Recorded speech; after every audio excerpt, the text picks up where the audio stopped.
मुख्यमंत्री डॉक्टर मोहन यादव ने कहा है कि प्रधानमंत्री नरेंद्र मोदी के कुशल नेतृत्व में मध्य प्रदेश की अर्थव्यवस्था समावेशी विकास के साथ अत्यंत गतिशील अर्थव्यवस्था बन गई है। वित्तीय अनुशासन, पारदर्शी प्रशासन और दूरदर्शी नीतियों के साथ मध्य प्रदेश की आर्थिक स्थिति सुदृढ़ हुई है। मध्य प्रदेश विधानसभा में मंगलवार को प्रस्तुत आर्थिक सर्वेक्षण 2025-26 के अनुसार मध्य प्रदेश की अर्थव्यवस्था योजनाबद्ध रूप से संतुलित और परिणामोन्मुखी है। वित्तीय वर्ष 2025-26 के लिए मध्य प्रदेश का सकल राज्य घरेलू उत्पाद प्रचलित मूल्यों पर 16,69,750 करोड़ आका गया है, जो पिछले वर्ष के 15,02,428 करोड़ की तुलना में 11.14% की वृद्धि का संकेत देता है। वर्ष 2011-12 से 2025-26 के बीच मध्य प्रदेश की प्रति व्यक्ति शुद्ध आय में उल्लेखनीय उछाल हुआ है। प्रचलित मूल्यों पर यह राशि 38,497 से बढ़कर 1,69,050 हो गई है, जबकि स्थिर मूल्यों पर ये 76,971 तक पहुंची है। यह आय वृद्धि दर्शाती है कि विकास केवल आंकड़ों में नहीं बल्कि वास्तविक जीवन स्तर में भी प्रतिबिंबित हुआ है।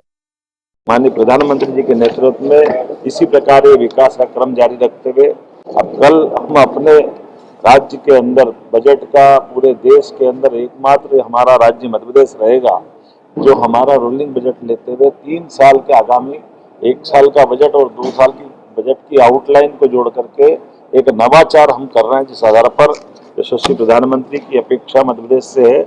हम उम्मीद कर रहे हैं कि हमारे इस काम के आधार पर बाबा महाकाल का आशीर्वाद भी रहेगा।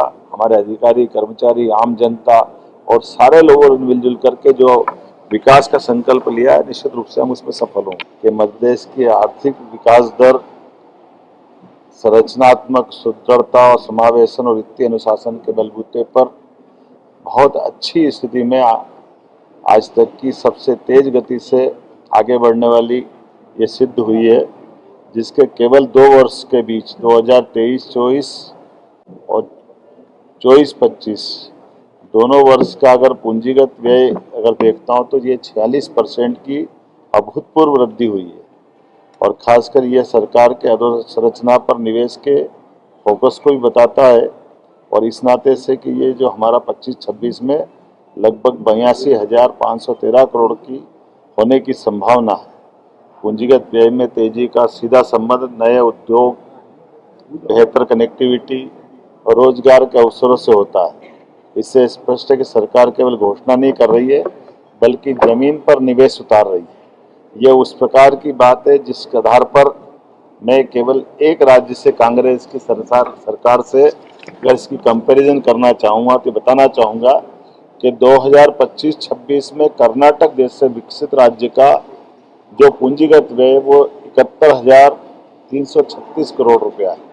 उसके उल्टे हमारी सरकार मध्य प्रदेश में पूंजीगत व्यय में 82,513 करोड़ पर अनुमानित है। इस तरह से हमने विकसित कहे जाने वाले कर्नाटक जैसे राज्य को भी पूंजीगत व्यय के मामले में पिछले साल के आधार पर पछाड़ दिया था।